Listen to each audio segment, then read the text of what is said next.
ఇప్పుడు మీరు మీ నాన్న దగ్గరికి పోతారు. ఈ ఒక్క పాయింట్ మీకు ఎక్కితే అయిపోయింది, ఇక నేను మాయమవచ్చు. ఈ ఒక్క పాయింట్ మీకు ఎక్కితే మాయమవచ్చు నేను. ఇప్పుడు మీ నాన్న మీరు ప్రేమిస్తారు. ఎందుకు? గాడి చాకిరి చేసి అన్ని తీసుకొచ్చి పెడతాడని ప్రేమిస్తారా? మీరు మీ నాన్నతో ఉండగోరుతారు, మీ నాన్నతో మాట్లాడగోరుతారు, మీ నాన్నతో సహవసించగోరుతారు. మీ నాన్నని మీరు ఇష్టపడతారా లేదా? పెద్దగా చెప్పండి. ఇష్టపడతారా లేదా? ఎందుకు? మనకన్నీ ఊడిగాలు చేస్తాడనే.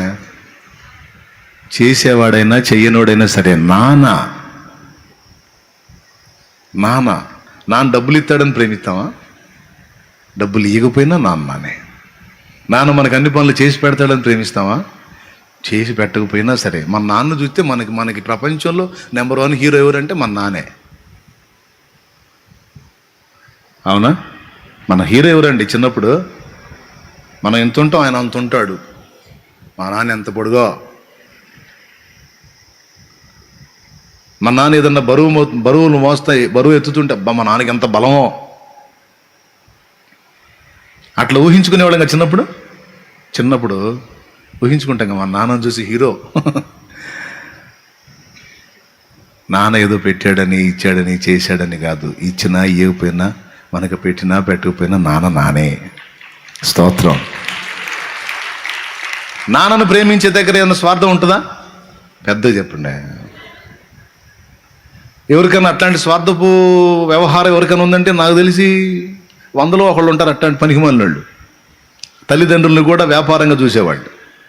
నాకు తెలిసి 99% తల్లిదండ్రుల పట్ల వాళ్ళు చేసినా చేయకపోయినా మమత ఏర్పడింది. అట్లా అది రిలేషన్, అదొక బంధు, అదొక ప్రేమ.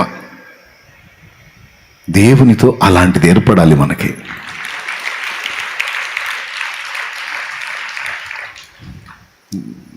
ఏం చేయకపోయినా సరే, నాన్న వృద్ధాప్యంలోకి వచ్చాడు, ఏం చేయలేని పరిస్థితి, నాన్నకే మనం చేయాల్సిన పరిస్థితి అయినా సరే నానంటే ఇష్టం. ఒప్పుకుంటారా?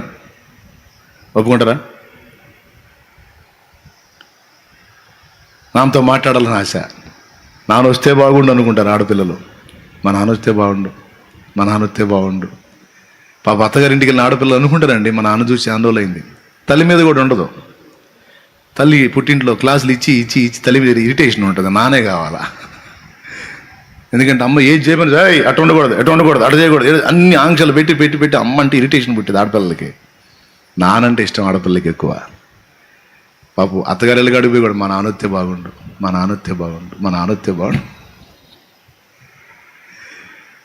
ఏమంటే అమ్మ కూడా ఇష్టమేలే, కానీ నెంబర్ 1లో మాత్రం నానే ఉంటాడు ఆడపిల్లలకి.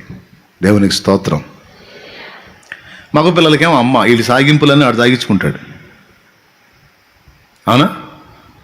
మగపిల్లగాడికి నాన్న ఆంక్షలు పెడతాడు, అట్టు ఉండకూడదు అని. వీడు తిట్టాలన్నా, ఏమైనా చేయాలన్నా, ఏమైనా పైసలు వసూలు చేసుకోవాలన్నా అమ్మ దగ్గరికి పోయి నువ్వు అడుగు. ఆయన అడిగితే 24 అడుగుతాడు.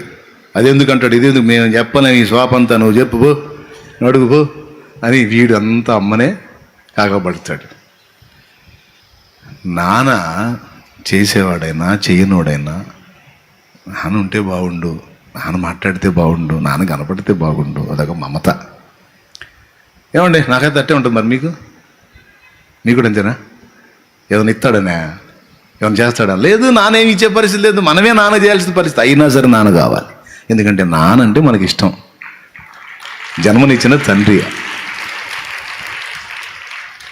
యాజ్ ఇట్ ఈజ్గా దేవుని చేరేటప్పుడు నాన్నను చేరినట్టు ఫీల్ అవుతాడు.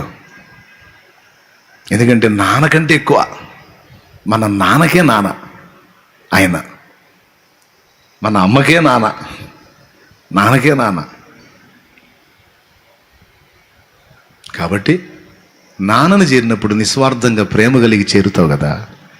దేవుణ్ణి చేరేటప్పుడు అట్ట చేరు, అలానే ఫీల్ అవు. ఇక ఆ క్లైమేట్ ఎలా ఉంటుందో చూసుకోక నువ్వు. అది అనిపిస్తే కానీ తెలియదులే. అందరికి ఎందుకు తెలిసిద్ది? అనిపించిన వాళ్ళకి తెలిసిద్ది. అది మన